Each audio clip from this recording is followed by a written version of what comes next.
know Shamir and Rebecca was going after me. She's going to be walking through the door in a minute, but I'm excited to be here. So I have about 45 minutes to kind of discuss the language of cultures, overcoming biases and bigotry in the anti-trafficking movement as it relates to services and identification. And I say that as a survivor of human trafficking, being Black, being Czechoslovakian Jewish, and having such an extraordinary diverse background. I think DNA and anthropology would state that there is so much diversity in subcultures and cultures within our nation that we forget that those that are trafficked have diverse aspects of their character as well. And sometimes when we provide services, we are one-dimensional on how we view victims. We'll look at victims as victims that are pursuing survivorship, but not necessarily relate to their culture. Perhaps the gang, the neighborhood that they grew up in, the subculture of the food they like, if their parent, what their parent was, if they are biracial, if their parents are gay, if they're in the foster care. There's so many different cultures within our nation that it affects how we provide services. I know that when I was sold as a young victim, they called me Little Mouillon. Well, Italians, and my husband's Italian, will call a Black prostituted person Mouillon because it's a Black eggplant. And I'm they could have called me Caramel or all these different names that sometimes you call someone light-skinned, but because of racism, whether I was dark-complected or light-skinned, they called me Mouillon. So as a young girl, there was another girl they called Blanca. She was 11 years old. She had long blonde hair, blue eyes, and they would sort of order and purchase us based on the color of our skin, believe it or not, our hair, our height, whether we were male or female, okay?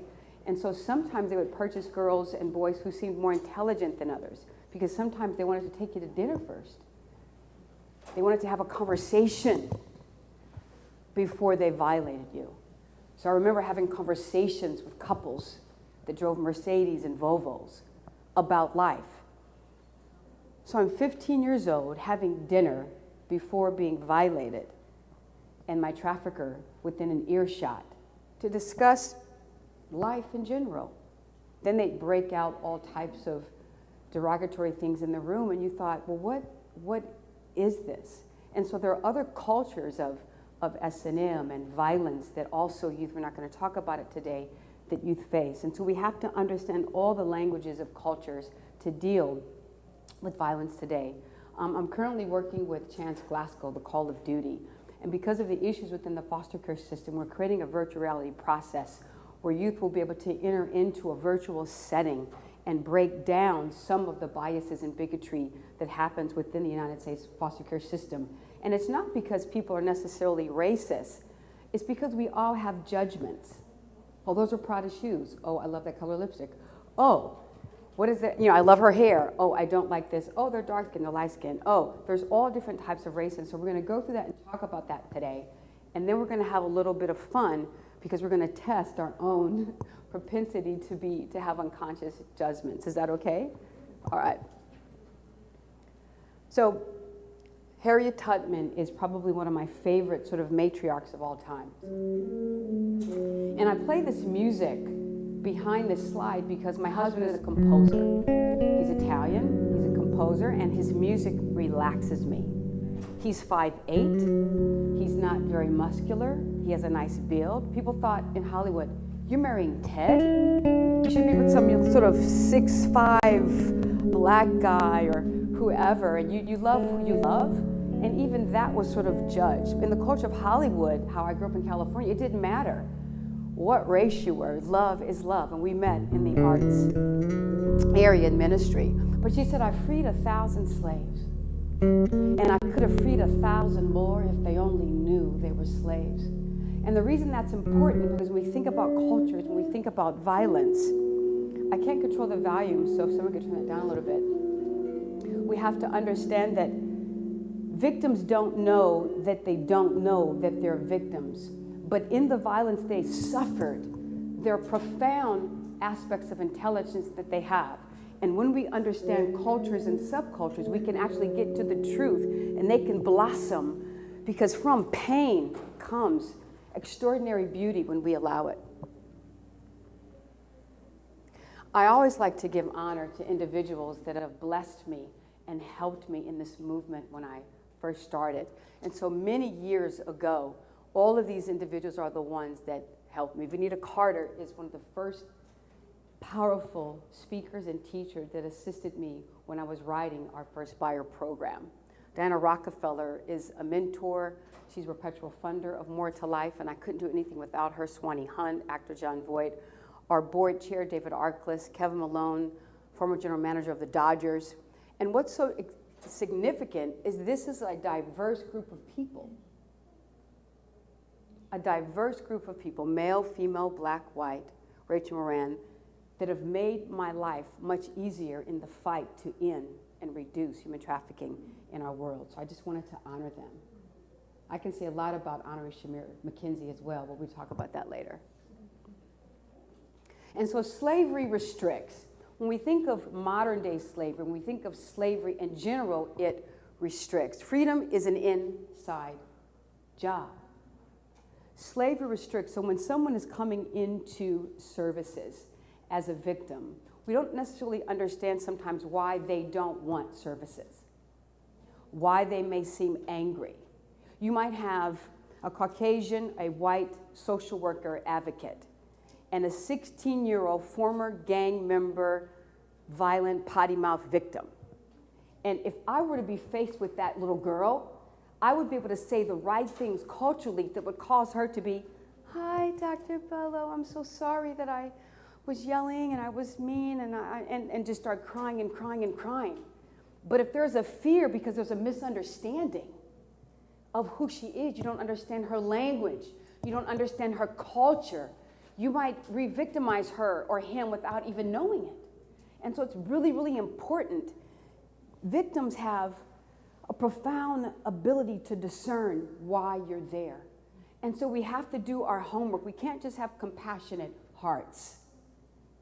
That's really good. Compassionate hearts to the umpteenth power actually leads to compassion fatigue. That is another breakout section, right? Or session. But it's really important. So Zainab Selby is one of my favorite authors. I did not write this book, but if you have not read this book, you have got to read that freedom is an inside job. And what that means, in the language of cultures and within diversity, we have got to understand that if we're not fully free and working on ourselves, it's very difficult to free others. We can't teach, we can't give, we can't do what we don't know and what we don't understand. And so we must do our work in terms of social anthropology, cultures, subcultures, music. Sometimes I have a staff member that had to go to an all-black high school. And she's like, she's a social worker, she's incredible, she grew up in Texas, blonde hair, blue eyes, she's awesome, I love her, her name is Dawn. She goes, you know, Dr. Bello, you should send Siobhan. Siobhan's cool, she's bright, master's level, you know, communications major, African American. I was like, Dawn. She goes, they're gonna relate to her better. Send the black girl over to teach prevention at the black high school because all of those girls are gonna relate to her better. I'm like, oh snap, you definitely going. You're definitely going. And they are gonna fall so in love with you because it's just this human connection. Well, to make a long story short, she went with Lauren, who's a survivor, who's a social worker that works for More to Life. She's 24, she's brilliant. They both went. I did not send any black girls. I did not send any black men. I did not send any Latins, employees of More to Life. They came back smiling from ear to ear. These girls, some of them coming out of difficult situations, fell in love with them, just lapping all over them. And that's power. And they said, oh my God, I really didn't know that that was possible. And so I think it's extraordinary. And at that point, she realized that freedom is an inside job.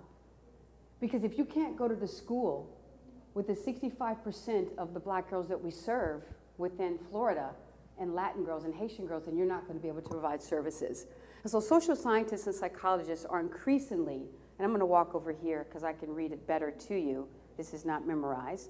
Acknowledge that EQ, emotional intelligence, is just as if not more important than IQ. And then, of course, you have AQ, which stands for adaptability quotient, and then obviously IQ, which is your intelligence quotient. And when we think about the language of cultures and we think about victim identification and services, in order for us to understand the dynamics of the social anthropology we live in today, we have to actually have IQ, EQ, and AQ in providing services. We have to be able to consciously and subconsciously adapt because we've studied to those that we're serving. And what's so powerful about that, some of our survivors don't seem to have a high IQ. And so we judge them. We judge them, which is type of racism, right? It's a staticism. It's I'm more intelligent. I know more, so let me look down at you and teach you what I know. But it is linear. Services are linear, okay? And the importance of that is that most survivors have a high AQ.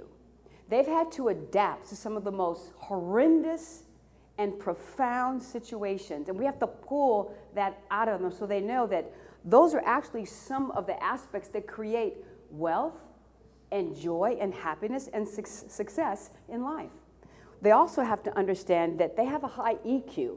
Now, they may not have a high EQ in terms of how they relate to you because they may be sort of all over the place with their emotions, but they have a high EQ in terms of wanting to cry and not crying, serving and being raped by someone that purchased them because someone was violating them. They're able to deal with that, get out of bed the next day, and make oatmeal and smile even though they feel like dying. They're able to adapt. They're able to handle their emotions within high trauma. And if we don't understand the cultural aspects and power of that, we're not going to pull out of them the brilliance. Because I said at the beginning that from pain rises the phoenix. And if we understand how to adapt to that, we can teach survivors the skills that they've actually learned in the traffic situation, in the violent situation. And so I think it's quite significant. We think IQ, what it represents, I kind of stated that already, so we're not going to go over that, even though the slide is really cool and I put little transitions in it. We've already explained that because I understand it well. And even though I had a high IQ growing up, I actually lost it because cognitive disabilities happen with drug addiction and with being violated, and your neurotransmitters get all messed up. The brain and heart connection, the hippocampus, the heart, the mind, gets all jacked up.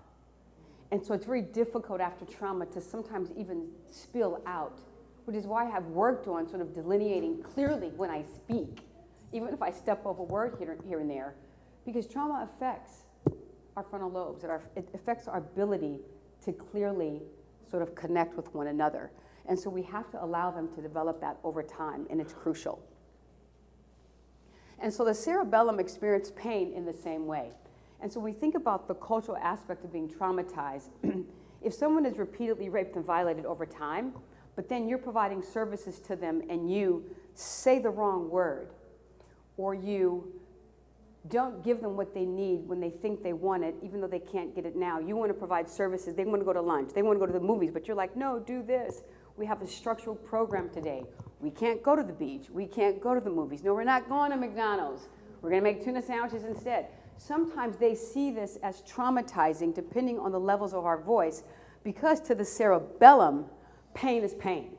So whether you're stabbed in the stomach or stabbed with the word, you're experiencing triggers. And so the language of culture is really understanding someone's trafficked situation. And so more to life, when we're providing services, we pull everything back.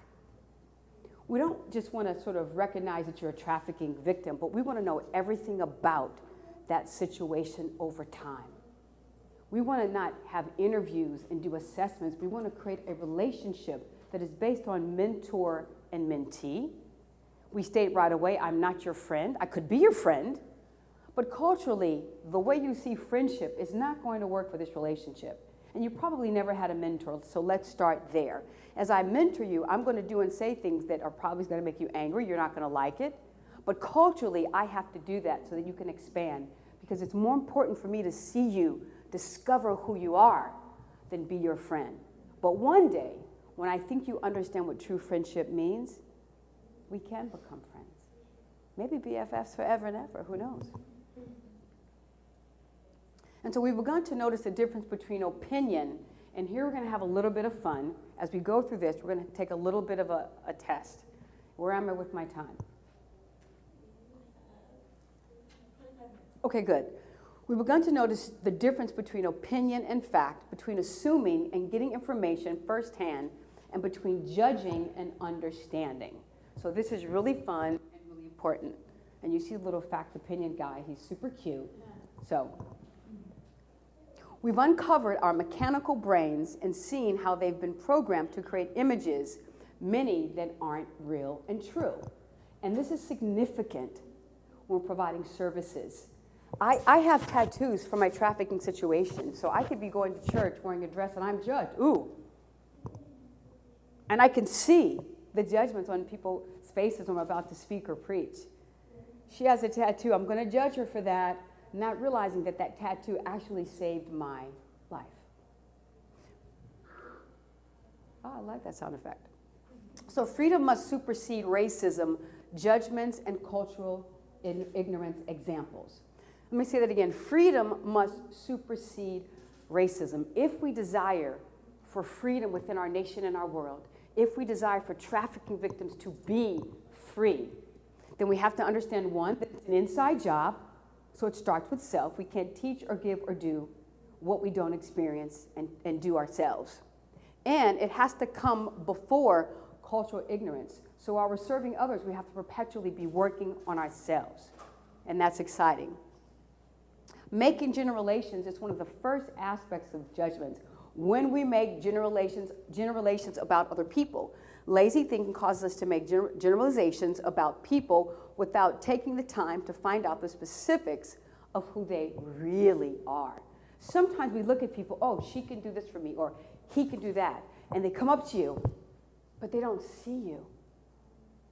I can't even imagine how many people have asked me for a business card. That was a really good talk. Can I have your card? They don't even really see me. It's like I'm this sort of invisible person, and I want this from you. And so we practice at More to Life with our youth. Look in them.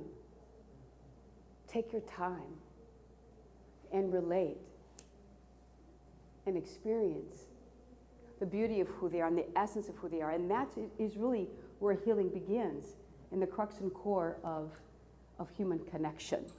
And so that's one of the first things we make generalizations. The second thing is we stereotype. And we stereotype victims. We stereotype them for a number of reasons. A standardized mental picture held in common by members of a group that represents an oversimplified opinion, attitude, or judgment. Now, people look at me all the time. Short blonde hair. Let me tell you something. I've had dreadlocks, I've had long hair, I've had black hair, curly hair, straight hair. Now short and blonde. I scuba dive, I surf. It's probably going to stay this way. And I live in Florida. But often people judge me because coming from being an actor, they thought, oh, Brooke is this way, and she thinks she's all that, not realizing that I'm a suicide survivor. That sometimes still I fight every morning for an hour to get out of bed, to kind of discover the idea that, you know, I'm worth this today. And I'm going to teach others what I'm worth because I lived it and because I feel that I'm called by God to do this. And so we have struggles within our own self, and we make judgments about others sometimes. People that seem aloof often have the most fear. And someone said it better than me, but those that are the hardest to love really need it the most. And so Westerners are. Someone just say, Westerners are. Country. Californians are. Okay. New Yorkers are. What? People in the Appalachian Mountains are. Right? So if you're from the Bronx, you are. Don't say it. But if you're from Manhattan, you are. If you're from Florida. Northeasterners. Russians are. White people are. Black people from the South are? Come on. People who are from Nigeria are? Okay. Arabs are. Muslims are. Come on, no one can see you. The camera's not on you. Huh? Arabs are? Did you notice any prejudged thoughts in anything? This is and are types of bigotry. Prejudgments. There are types of racism within all of us. Yeah. And they are on massive levels. And so those are really good games to play, because in every aspect of the geography of our world, I know some extraordinary Muslims, obviously, and Arabs that are not terrorists. I know some really incredible, loving, sweet, and docile New Yorkers. And you're like, you're from New York. And you're like, have the patience of Job. It doesn't really matter. And so we can't generalize or make prejudgments about others. And so bigotry refers to someone who is strongly partial to one's own group. And so that's when we have to get away from cliques. And that's what was happening at the company that I founded. Some of the staff would click together. They went to the same college, lived in the same area, they were used to the way they looked, and they felt more comfortable. That's kind of a sign that we need to work on ourselves, because if we're going to be abolitionists, advocates, and freedom fighters, we have got to share and love who? Everyone. Ding, ding, ding. In this life, we focus more on differences than similarities, and we need to change this. And so one of the first aspects in working with a victim, human-to-human connection, or even not just a victim, but a co-worker, a co-collaborative agency, anyone, a legislative leader, anyone that you're talking to in meeting, is quickly find something that doesn't set you apart, but that unites you. This is what kind of disrupts the status quo. Because the word is common what? Will afford you? Common ground. Find always common ground. I've had individuals, as a founder of More to Life, say, Dr. Bello, I'm not a survivor, so you should probably talk to her.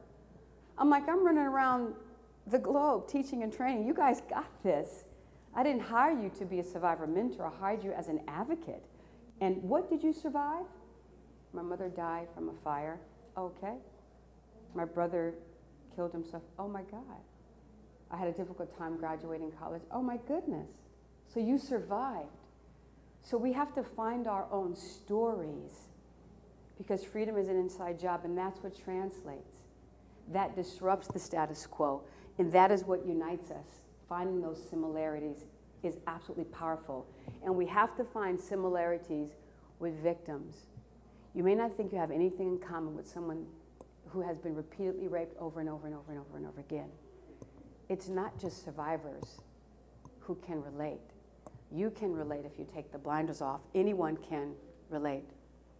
We think about discrimination, the act of judging others as inferior. We all do this. We do this in the work, we do this in life. Some people talk about having discriminating taste. It means that they care a great deal about their choices. But our job as advocates is to teach and train victims how to make the right choices. And that means that I can be at a conference here, and I can choose to be a Christian. And I don't want to be so politically correct that I can never say I love God. Because if I can't say I love God, if I can't say what helped me pull myself out of a hellhole, if I can't express that, if I'm going to be judged for that, then something's wrong. If I can't say within the movement that I'm pro-life. Oh my God, I'm pro-life. Why am I pro-life? Because I choose to be pro-life. But let me say this. Even if I was pro-choice, I'm not judging someone who's pro-choice, because we have our reasons for what we choose and how we choose, and we have to honor that. Now, I'm not necessarily pro-life if someone's been repeatedly raped. In that sense, I'm pro-choice. It just depends. We have to dig deep and find someone's story. Making someone bear the blame of others, scapegoating. This happens within the movement, it happens within the current administration, it happens, and we do this, and we have to sort of get away from this in the work. So slavery, we're going to get into that really quick, and let me see how many minutes I have left, because initially I thought I had, oh, I didn't start my time clock. Yes! And so economic necessity of convenience. When people began to establish permanent communities that relied heavily on agriculture in the 2nd century, slavery was accepted as legal despite its being considered contrary to natural law. And so unfortunately, even within this movement, we have to understand that the transatlantic slave trade, that those that were Jewish people that were enslaved, indigenous Irish servants, whoever they are throughout history, that slavery is not new. Matter of fact, the idea of human trafficking, in order to discover it, is not new. Just because people have sort of come to the revelation of it past the 1910 White Slavery Act or the Mann Act in the last 20 years, and still sort of, muddying through how to figure out, ways to deal with it in our country, it's always been here. And kind of what that states is that there were cultural judgments about child prostitutes, which I was called at 13 years old. Oh, poor girl, she's fast. She likes to have sex with older men. Even those that purchase, oh, you like older men. You like sex with older men. If you can't see the fear in my face, that my makeup is half lopsided because I don't even know how to put it on, that I'm a runaway who was taken off the streets by traffickers. If you don't have that revelation, then most buyers make judgments, racism, bigotry, judgment, generalizations about victims. Sometimes you assume that a victim, someone said it this week, this beautiful conference, that a little boy who sold to a man is gay. He identifies as heterosexual, but he was trafficked by couples who sold him to men. And so there are these vast challenges that we have, and we have to understand how to deal with them. We think about that. In Greek cities, a free slave could not be a citizen because citizenship was inherited. Sometimes when we think about coming out of human trafficking, we get excited. Oh, she has a job at Wendy's. That's so good. She was raped 1,000 times. She couldn't really speak well, but now she has a job, and that's great. Is that what we want for our children? Are those the judgments and the generalizations we make when providing services, that okay is good enough? The greatest treasure in the world is not in a graveyard. It's in people walking around who haven't discovered who they really are, their identities. And we have to teach identity in a very diverse world. And more to life, we call it identity discovery. Most victims have not discovered their identity. They're walking in identities, stepping into life in identities given to them by traffickers. I said it on the panel when I said, oh my God, I love it here. It's just really great. Or I could be from New York. What are you talking about? What are you talking about? I'm not even going to, oh my God, papi, don't talk to me like that. I ain't going to do that. No, my God, por favor. Is that my identity, or did I become what I see? That was my neighborhood, that was my culture, the language I learned. Yeah. But what if my family is really from southern Alabama? I got dropped off on a boat in England. I come on, oh, hello. And they say, girl, you from Alabama. I don't know where you've been, but the point is there are accents to trauma. And if we don't understand the cultural diversity of those we're serving, we're not going to give them the propensity to discover who they really are. That comes with mentoring, that comes with psychiatry, that comes with medication, that comes with time, that comes with love, and that comes with discovery. And that comes with them having the opportunity to go back, asking the questions, what is it you really want to be if you could be anything? Who are you really? Because you're going to discover that over time. And we can't allow individuals to settle. We need to see them go from that minimum wage job onto higher learning, onto college, and to keep digging. And sometimes people often say, well, our program is 2 years. Our program is 3 years. Victim services is lifelong. I haven't seen the victims that I've worked with who have done the best. It's been a 7, 8, 9, 10-year journey with them. Because what they think they knew when they finally get out there and they did graduate from college, Then they're at a job that they don't understand the people. Then they're in a marriage. I don't understand why I did that. There's this process where they're still developing character and identity. And so we have to remain. That's why it's very difficult when we drop victims who are 28, 29, 30, 35. And we assume that you're old enough. We make another judgment. You're old enough, so you should know better. It's wrong. Modern slavery, compared to slavery once before, freedom is an inside job, and so it's really important that we understand there are profound differences, but as Harriet Tubman said, that slavery is the bondage of the mind. And so if we don't begin to use technological training, skills, deep psychiatry in a way that really relegates a survivor into that identity discovery, we won't really be doing the work. It's deep and it's long. So programs that are 18 months, 2 years, if that's all they can be, they need to connect to other programs that are another 2 or 3 years. And it has to unfold. And then we're going to see profound changes in the lives of others. Human beings are giving now to logic. Wisdom is sometimes replaced by knowledge, and the knowledge given away to information when layered by data on top of data.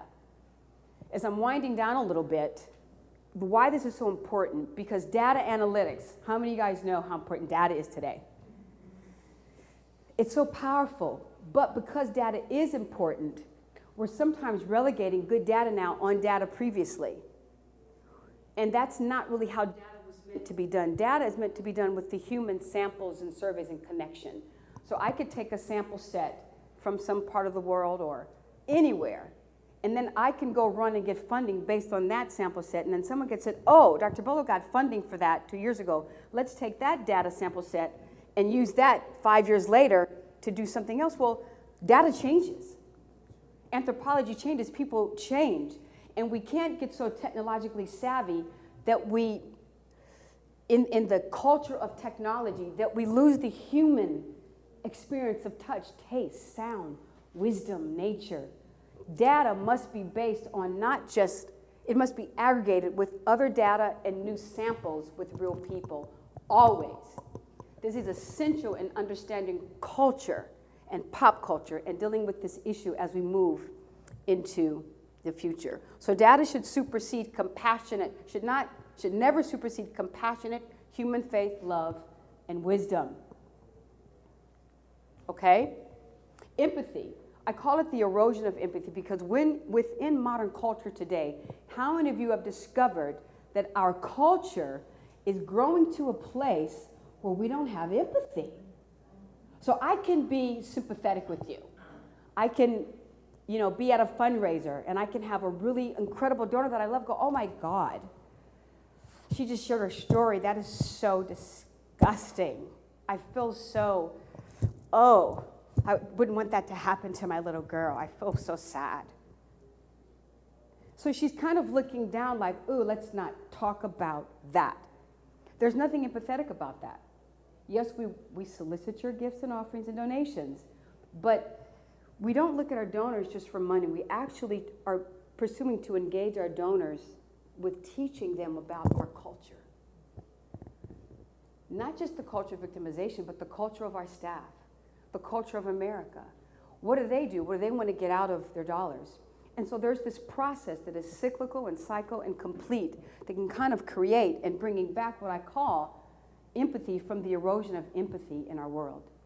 A couple of decades ago, if you saw someone being beheaded and it was really happening, my mom would have passed out in the living room. She would have passed out in the living room. She'd have said, the world is ending. And we would have all been like puking. So in the last 5 years, we've seen individuals beheaded. And we say, oh, that is horrible. Click, I'm going to turn that off. What does that say about our own empathetic sort of process? And we do it why? We do it to survive. But we can't survive so much that we lose the art of being empathetic. Because if we lose that, imagine our world in another 10 years, or 20, or 30. Imagine if there's decriminalization in the sense that prostitution is legal. Oh my God. Imagine our culture then. No empathy for women or children. Or men in prison that are trafficked. Men in prison who are heterosexual fathers are trafficked all day long because they're either not physically strong or the men around them are ganging up on them. And so I'm going to move past some slides when we think about, I think I have like 7 minutes left. So there are about 500,000 children in foster care nationally.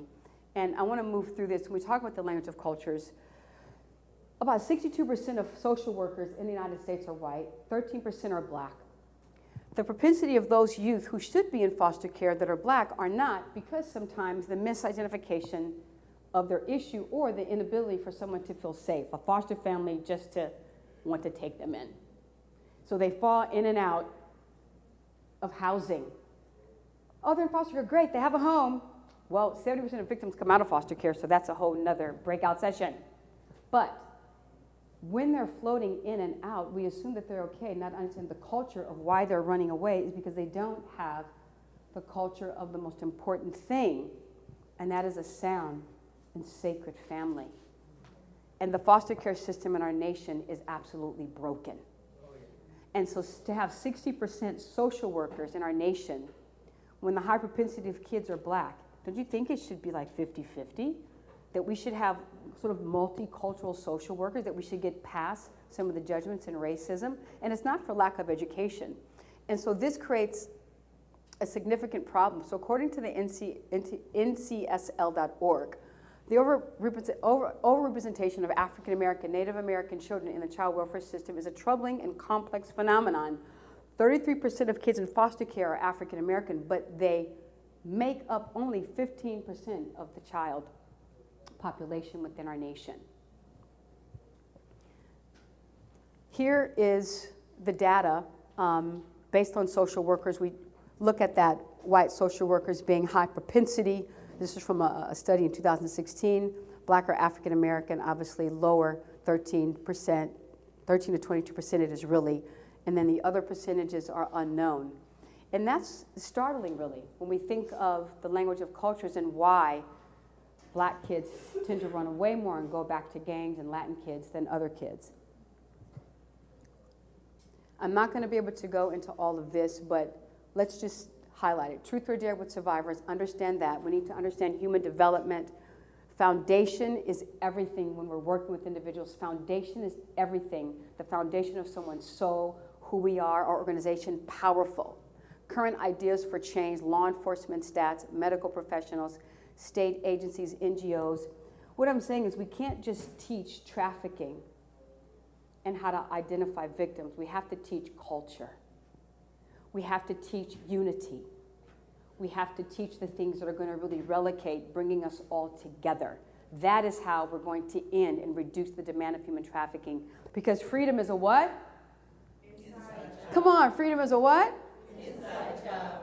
In my work as a Google Next Gen policy leader, some of the things that I've learned, 85% of all that we learn comes through our eye gates. And so the culture of technology, the culture of the future is relegated by the 200,000 images that children are going to see by the time they're 18 in America today. And I have 2.5 minutes left. That's me when I was 7. Just kidding. When you think about that ADD and the brain's ability to discover who it is because of technology, we're going to get right to this in the risk. These are some things coming out in the next couple of years.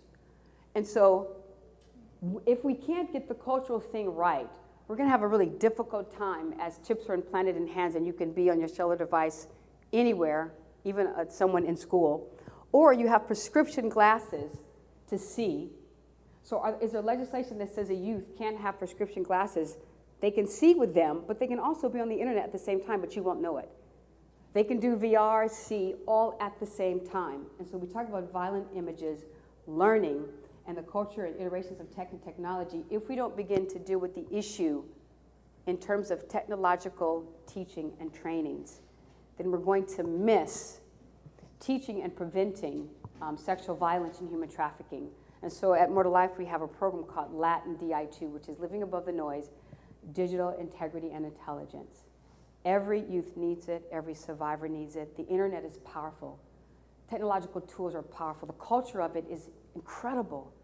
But we need to teach them how to use it in a positive way and how to use it and what are the ways that is causing pain and suffering. And so that's why we've created the virtuality process with the creators of Call of Duty Chance, Glasgow, and we'll be doing something that we hope that will systemically change how the foster care system works. I can't say that much. I believe I'm out of time. I want to get to my last slide. This is me when I was on Stargate SG-1. And the culture of Hollywood kind of stated that you had to be a certain way to live there and be there. And when I was little, I wanted to be a scientist and an actor. Instead, I became a victim of multiple rape and drug addiction. And so when I had the opportunity to do a lot of films, I would go into the bathroom, I'd secretly be doing cocaine. I'd be invited out to dinner with really famous people. There was always sex, drugs, and rock and roll, if you will. Let me say sex, drugs, and alternative music. The point is that in the hashtag #MeToo experiences I had as a victim of trafficking, I never felt safe to share my story. And so I walked away from a very lucrative career as an actor, a dream of mine, to do this work. So sometimes while I'm doing this work, I feel like I'm living someone else's life because there's other sides to me. And so it's important as we do this work that we see, take the time, see, share, love. Don't just see what we can get, but experience one another with a profound sense of gratification. I am so out of time. Thank you.